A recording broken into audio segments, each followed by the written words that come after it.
오늘 하나님 말씀은 로마서 12장 1절부터 2절까지 우리 1절과 2절, 2절 말씀 함께 보도록 하겠습니다. 로마서 12장 1절, 2절, 2절 말씀입니다. 자, 함께 찾으셨으면 함께 우리 합독하도록 하겠습니다. 함께 읽습니다. 그러므로 형제들아, 내가 하나님의 모든 자비하심으로 너희를 권하노니 너희 몸을 하나님이 기뻐하시는 거룩한 산 제물로 드리라. 이는 너희가 드릴 영적 예배니라. 너희는 이 세대를 본받지 말고 오직 마음을 새롭게 함으로 변화를 받아 하나님의 선하시고 기뻐하시고 온전하신 뜻이 무엇인지 분별하도록 하라. 아멘. 할렐루야. 오늘도 하나님의 은혜와 평강이 삶에 넘치시기를 그리스도의 이름으로 축복합니다. 제가 어릴 적부터 좋아했던 책, 그리고 지금도 보는 책이 있습니다. 유명한 동화책입니다. 시인이고 아동문학가고 또 작곡가로 유명한 쉘 실버스타인의 아낌없이 주는 나무라는 책입니다. 제가 이 책은 종종 설교할 때도 소개하기도 하고 예화로 들기도 하는데, 이 책은 매년 제 손에서 놓지 않고 1년에 한두 번씩은 꼭 읽게 되는 몇십 년 동안 명작으로 불려진 책입니다. 제가 초등학교 때 읽었으니까 벌써 20년, 30년 넘도록 한 번씩 들여다보던 책이죠. 어릴 때 읽었던 책과 또 한 해 한 해 지나가면서 나이가 들어가면서 읽을 때 느낌이 다르더라고요. 그리고 그 책에 주는 의미도 깊은 의미를 조금 더 다르게 느껴지게 됩니다. 여러분, 거기는 나무와 소년, 이 두 사람이 등장합니다. 한 사람과 한 나무가 등장합니다. 나무는 자기를 아낌없이 줍니다. 소년부터 늙도록 이 한 아이를 지켜보면서 아낌없이 줍니다. 어린아이에게는 그네를 매달게 해주어서 놀이터가 되어주기도 합니다. 또 학생들의 걸상과 책상이 되어서 공부를 잘할 수 있도록 도움을 주기도 하죠. 무더운 여름에는 쉴만한 그늘이 되어주기도 합니다. 또 추운 겨울에는 땔감이 되어서 따뜻하게 집안을 데워주기도 하죠. 때로는 강가의 나룻배가 되어서 사람들을 실어 나르기도 합니다. 성전을 짓는데 아주 좋은 목재로 활용되어지기도 합니다. 어떤 나무는 십자가의 나무가 되어서 예수님이 대속 사업을 이룰 수 있도록 희생해 주기도 합니다. 나무는 자기를 아낌없이 주면서 말을 하지 않죠. 나무는 자기의 존재 가치를 희생해 두고 있기 때문입니다. 이 책의 한 단락이 끝날 때마다 나무가 소년을 보면서 이렇게 이야기를 합니다. 그래서 나무는 행복했습니다. 라는 문장으로 시작해서 문장으로 끝납니다. 이 짧은 문장이 더불어서 한 그림과 더불어서 달락 나올 때마다 도대체 나무는 무슨 상상을 하며 무슨 생각을 하며 그 희생을 감당하고 행복하다고 말할 수 있을까? 해가 바뀌면서 또 한 번 책을 들여다보고 도대체 그 나무에게 어떤 희생이 있기에 그렇게 행복했을까를 고민하게 했습니다. 사랑하는 우리 평강의 성도 여러분, 여러분은 어떠하십니까? 2022년 새날을 밟고 이제 7일이 지났습니다. 행복하게 은혜로 잘 살고 계십니까? 아니면 여전히 작심 3일, 1일부터 이렇게 해보겠다 하고 생각하는데 결국은 여전히 작심 3일밖에 되지 않는 삶으로 가고 계십니까? 아니면 아낌없이 주는 삶으로 세상 속에서 희생하며 잘 살고 계십니까? 아니면 어떠한 삶으로 하나님 앞에 또 세상 앞에 행복하게 잘 살고 계십니까? 여러분, 그래서 어떤 삶이든 그래서 행복하게 살고 계십니까? 오늘 이 책을 들여다보면서 오늘 본문을 가지고 행복에 대한 이야기를 좀 나누려고 합니다. 로마서 14장 7절 8절에 이렇게 말씀하고 있습니다. 우리 중에 누구든지 자기를 위하여 사는 자가 없고 자기를 위하여 죽는 자도 없도다. 우리가 살아도 주를 위하여 살고 죽어도 주를 위하여 죽나니 그러므로 사나 죽으나 우리가 주의 것이로다. 삶의 보람과 행복이 어디에서 올까요? 로마서 14장 오늘 읽은 말씀은 누군가를 위해 죽을 수 있는 깃발을 가진 자라고 말하고 있습니다. 그리스도인의 행복은 주를 위하여 살고 주를 위하여 죽는 데 있다는 것을 말씀하고 있습니다. 그것은 바로 헌신에 있다는 것입니다. 그리스도인의 불행은 자신을 위해 살다가 자신을 위해 죽는 이기적인 삶에 있는 것입니다. 오늘 읽은 본문의 12장 1절과 2절을 우리가 읽으면서 오늘 그리스도의 헌신에 대해서 명료하게 아주 선명하게 밝히 우리에게 보여주고 있습니다. 본문을 통해서 우리가 세 가지의 헌신에 대한 교훈을 이제 살펴보려고 합니다. 그것은 바로 헌신의 동기, 헌신의 모습, 헌신의 영역을 이야기하고 있습니다. 자, 우리 본문 1절을 한번 다시 보겠습니다. 1절 함께 한 목소리로 읽겠습니다. 시작. 그러므로 형제들아 하나님의 모든 자비하심으로 너희를 권하노니 너희 몸을 하나님이 기뻐하시는 거룩한 산 제물로 드리라. 이는 너희가 드릴 영적 예배니라. 여기 1절에 보시면 그러므로 형제들아 내가 하나님의 모든 자비하심으로 너희를 권한다 라고 말씀합니다. 이 말씀을 조금 더 정확하게 번역을 한다면 이렇게 될 것입니다. 하나님의 자비가 이토록 크시니 라는 이야기로 바로 하나님의 자비는 바로 하나님의 사랑을 말씀하고 있는 것입니다. 자, 헌신의 동기는 바로 하나님의 사랑이라는 것입니다. 나 같은 죄인을 받아주시고 하나님의 자녀 삼아주시고 믿음의 선물을 주셔서 구원을 우리에게 얻게 하시고 의인이 되게 하시고 천국의 백성이 되게 해주신 그 하나님의 사랑에 기초한다는 것입니다. 자, 그렇다면 누가 헌신할 수 있겠습니까? 로마서 1장 7절에 보면 하나님의 사랑하심을 받고 성도로 부르심을 받은 자라고 기록하고 있습니다. 로마서 5장 5절은 성령으로 말미암아 하나님의 사랑이 마음에 부은 자라고 설명하고 있습니다. 또 로마서 5장 8절은 우리가 아직 죄인 되었을 때 그리스도께서 우리를 위하여 죽으심으로 하나님께서 우리에 대한 자기의 사랑을 확증한 자, 바로 이런 사람들이 헌신할 수 있다라고 말씀하고 있습니다. 자, 1절에 보시면 그러므로라고 시작하고 있죠. 이 그러므로는 바로 1장부터 11장까지 한 단락의 결론을 맺고 있는 단락입니다. 그래서 그러므로라고 시작하죠. 자, 그것은 함축해서 이야기한다면 1장부터 11장까지를 바로 한 문장으로 요약한다면 요한복음 3장 16절 이 말씀을 요약한 것입니다. 여러분 요한복음 3장 16절을 아십니까? 자, 한번 같이 외워볼까요? 시작. 하나님의 사랑을 이처럼 사랑하사 독생자를 주셨으니 이는 그를 믿는 자마다 멸망하지 않고 영생을 얻게 하려 하심이라. 바로 이 말씀이 로마서 1장부터 11장까지 사도 바울이 단락단락 이야기하고 있는 내용을 함축하고 있는 것입니다. 헌신은 바로 사랑의 기초인 것입니다.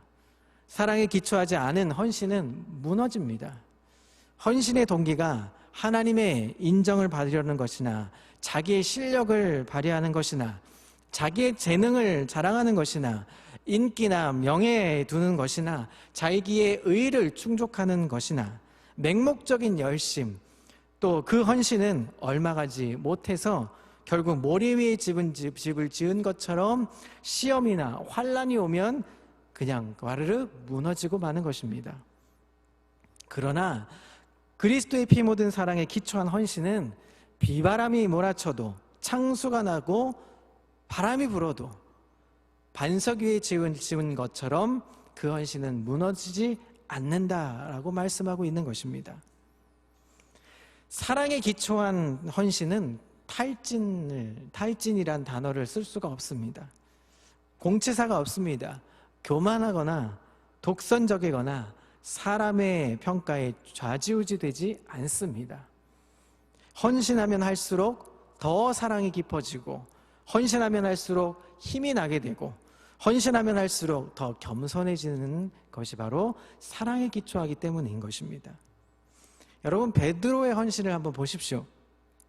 주님의 사랑을 확신하기 전에는 모든 것을 버리고 주를 따랐던 헌신, 주를 위해 죽기까지 하겠다고 했던 그 헌신, 말고의 귀를 베어버리면서 충성을 다짐했던 베드로였습니다. 그런데 그 헌신이 바로 예수님이 십자가에 못 박히자 어떻게 됩니까? 바로 그 헌신은 물거품처럼 무너집니다. 주를 저주하며 부인했습니다. 자, 그런데 그가 다시 갈릴리에서 주님의 사랑을 받고 주님의 사랑을 고백하지요. 내가 사랑하느냐라고 고백했을 때 예수님께서 말씀하셨을 때 고백을 하죠. 주님이 아십니다 하면서 그의 사랑을, 하나님께 사랑을 고백한 후에는 감옥에 들어가도 십자가를 거꾸로 못 박혀 죽는 한이 있어도 그 헌신이 변함이 없었다는 것입니다. 여러분, 바울을 보십시오. 우리가 잘 아는 그의 헌신은 자기 열심에 도취한 것이 아니었습니다. 철저한 그리스도의 사랑이 그의 헌신의 동기가 되었던 것입니다. 자, 고린도후서 5장 14절을 한번 보겠습니다. 같이 한번 읽어보시죠. 시작. 그리스도의 사랑이 우리를 강권하시는도다. 우리가 생각하건대 한 사람이 모든 사람을 대신하여 죽었은즉 모든 사람이 죽은 것이라. 그의 모든 사랑의 기초는 어떤 것입니까? 한 사람, 예수 그리스도를 향한 것이었습니다. 그래서 뭐라고 얘기합니까? 강권하다라는 단어를 쓰고 있습니다. 이 강권하다라는 단어는 어떨 때 쓰냐면 이 다리 몽둥이를 부러뜨려서라도 데리고 온다는 그런 강권을 이야기하고 있는 것입니다. 자, 헌신의 모습, 그것은 기쁨으로 드리는 것입니다. 오늘 1절에 뭐라고 얘기합니까? 드린다라는 단어를 쓰고 있습니다. 이 드린다라는 단어는 여러분 선물, 프레젠트라는 선물을 의미하고 있습니다. 사랑하는 사람에게 여러분 선물을 드린다, 선물을 줄 때 어떤 마음이 듭니까? 기쁜 마음이 들죠. 사랑하는 사람을 위해서 준비한 그 선물을 기쁘게 받아줄 때 얼마나 기뻐하겠습니까? 그걸 상상하면서 자원해서 기쁜 마음으로 드릴 때 쓰는 단어가 바로 드린다라는 표현을 쓰고 있습니다. 아까운 마음이나 또 인색한 마음으로 드리는 것이 아니라 즐거운 마음으로, 기쁜 마음으로 드린다라는 것을 말씀하고 있습니다. 자, 이 드린다의 단어가 어떨 때 쓰냐 하면 고린도후서 9장 7절에 이렇게 말씀하고 있습니다. 자, 한번 읽어볼까요? 시작. 각각 그 마음에 정한 대로 할 것이요 인색함으로나 억지로 하지 말지니 하나님은 즐겨내는 자를 사랑하시느니라. 어떨 때 사랑한다고요?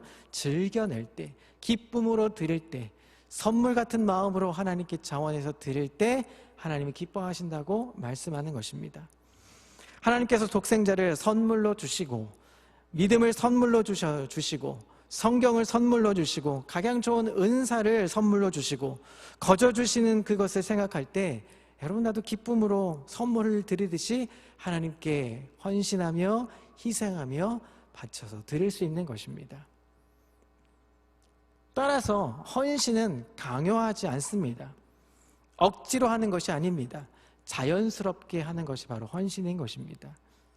주를 위해 바치는 것이 물 흐르듯이 아주 자연스럽게 내 마음에서 흘러나오는 것이 바로 헌신이라는 것입니다. 사랑하는 성도 여러분, 열심히 일하는 것과 헌신은 다른 것을 의미하고 있습니다. 열심히 일하는데 항상 그 끝에 불평하고 감사가 없는 것은 헌신이라고 말할 수 없습니다.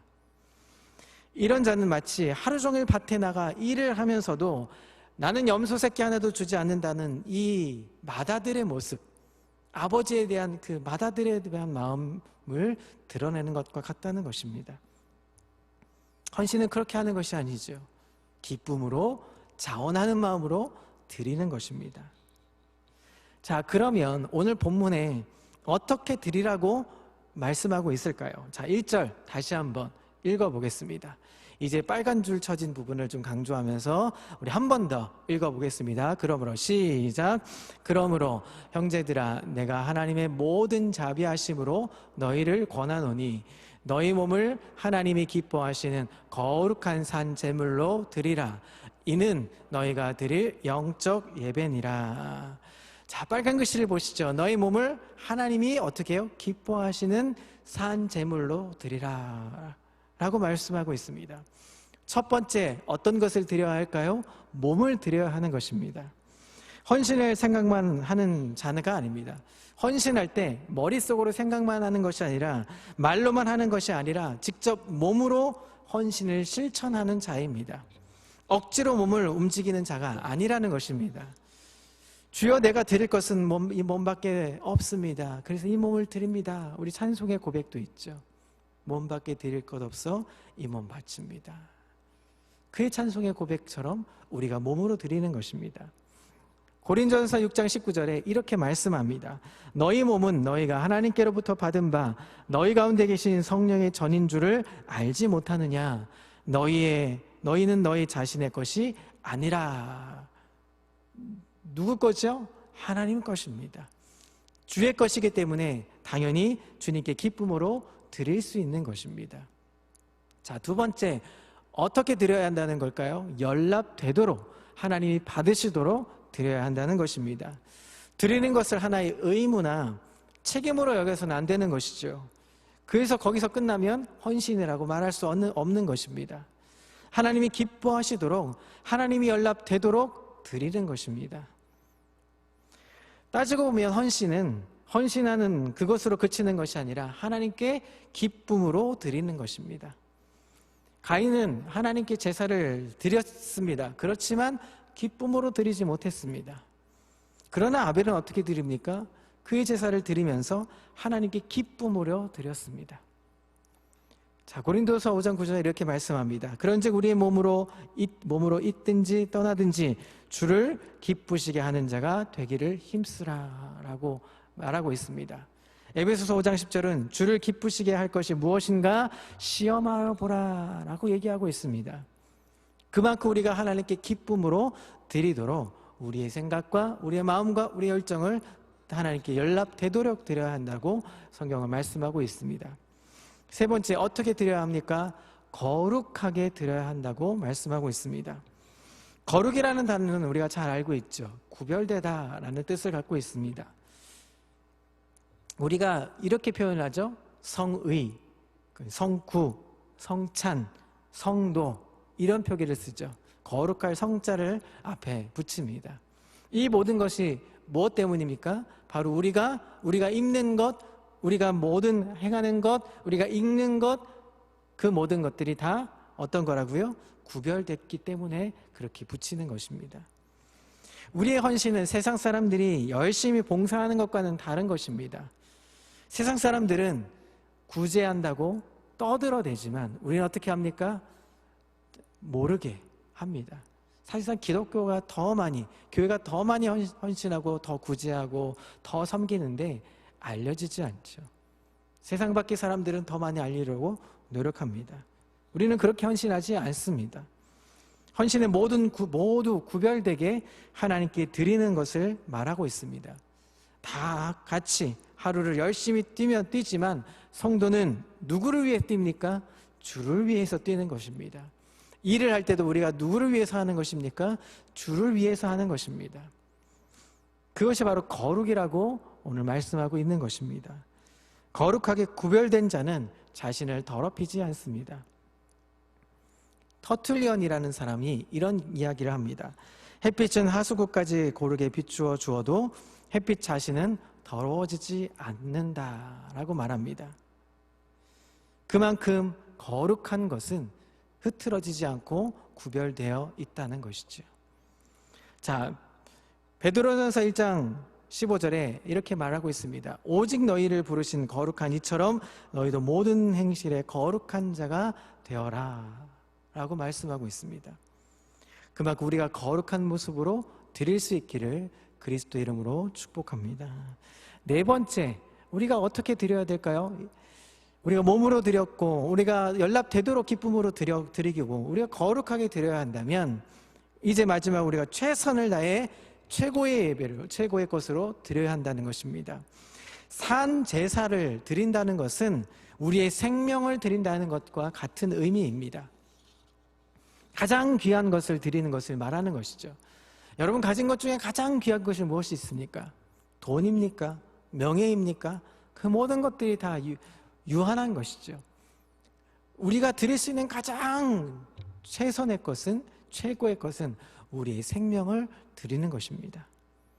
이 생명 이상 고귀하고 값진 것이 없기 때문이죠.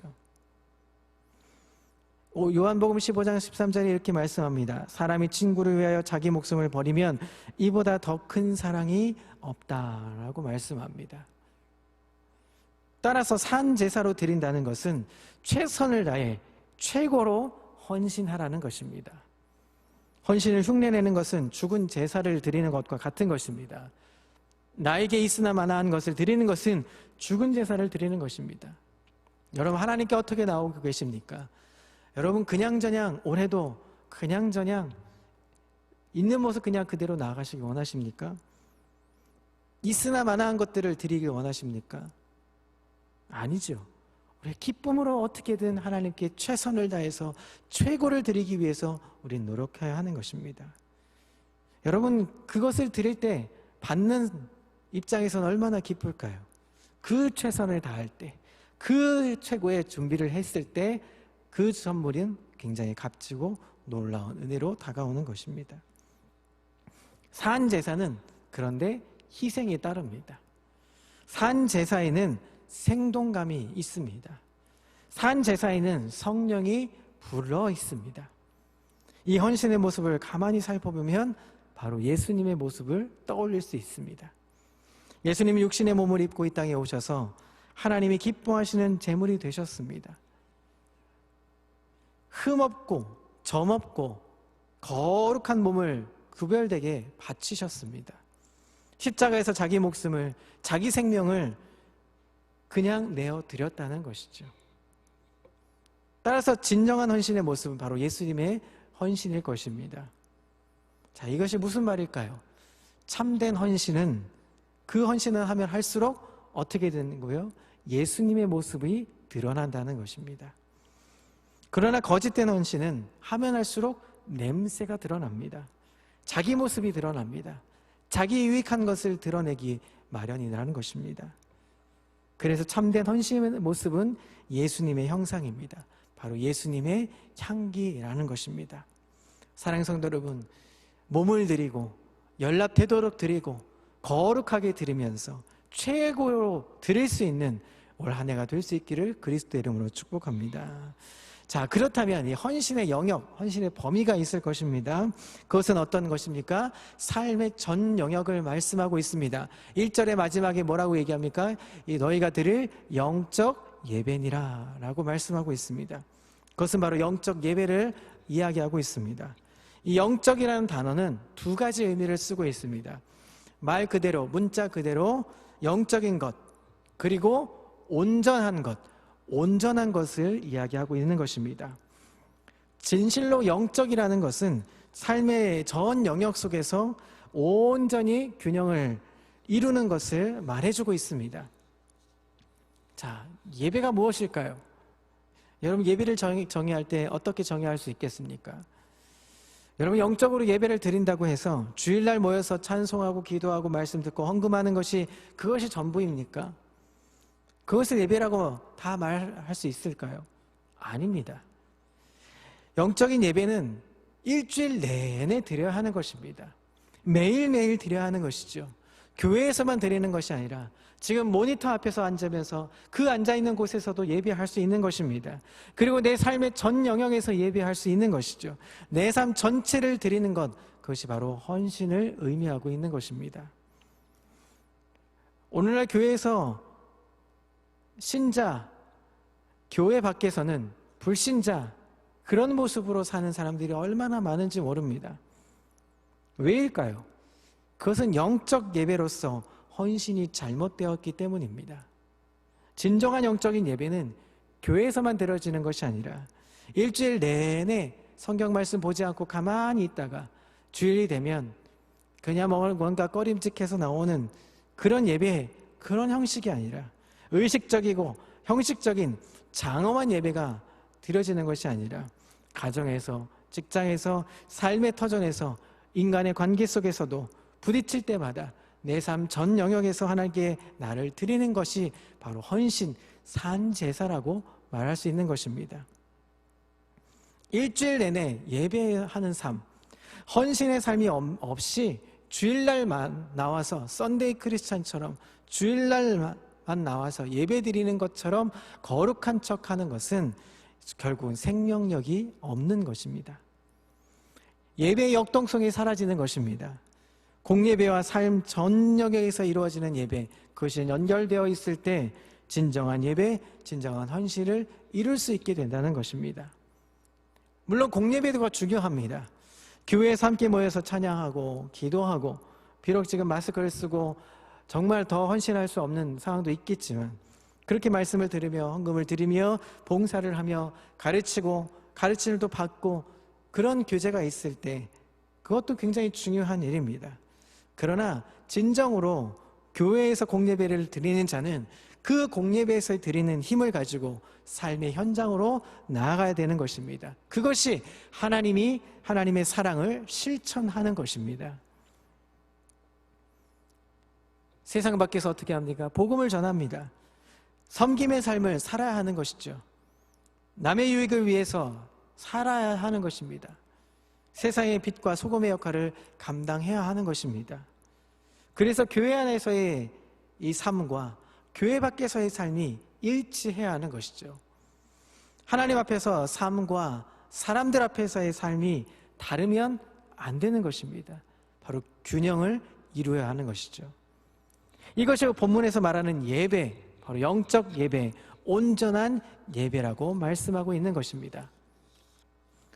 고린도전서 10장 31절은 이렇게 말씀합니다. 그런즉 너희가 먹든지 마시든지 무엇을 하든지 다 하나님의 영광을 위하여 하라 하고 말씀합니다. 이제 말씀을 좀 정리하려고 합니다. 처음에 서두에 나무 이야기를 드렸습니다. 나무는 아낌없이 자기를 희생시켜 줍니다. 그런 의미에서 예수님은 이 땅에 오셔서 나무처럼 자기의 모든 것을 우리를 위해서 내어주셨습니다. 십자가 나무는 예수님의 삶을 한마디로 이야기해 줍니다. 그래서 그 십자가의 은혜, 십자가라는 표현을 쓰죠. 성도는 예수님 때문에 살았고 살고 있고 영원히 살 것입니다. 이 사랑을 잊지 않을 수 있기를 그리스도의 이름으로 축복합니다. 늘 울어도 십자가의 사랑을 잊을 수가 없는 것입니다. 올 한 해 여러분 어떻게 사시길 원하십니까? 올 한 해 어떤 모양으로 살기 원하십니까? 올 한 해 어떤 행복의 모습으로 그래서 행복합니다 라고 말씀할 수 있겠습니까? 이 사랑을 갚을 수가 없어서 하나님께 드립니다. 몸을 드립니다. 하나님이 기뻐하시는 산 거룩한 제물이 되길 원합니다. 어떠한 장소에서 매여 있는 것이 아니라 어느 곳이든 예배하기를 원합니다.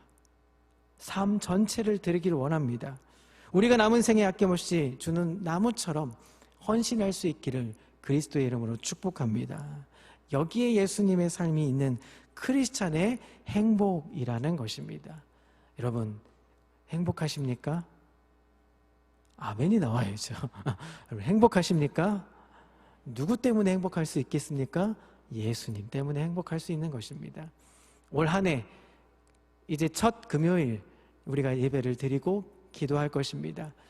하나님 때문에, 예수님 때문에 성령님을 의지하며 기쁨으로 드리며 이 한 해를 나아가길 원합니다 하는 마음으로 기도하며 감사하며 그 은혜를 기뻐하며 헌신할 수 있기를, 하나님의 사랑을 나눌 수 있는 멋진 하나님의 평강교회 성도들 되시기를 그리스도의 이름으로 축복합니다.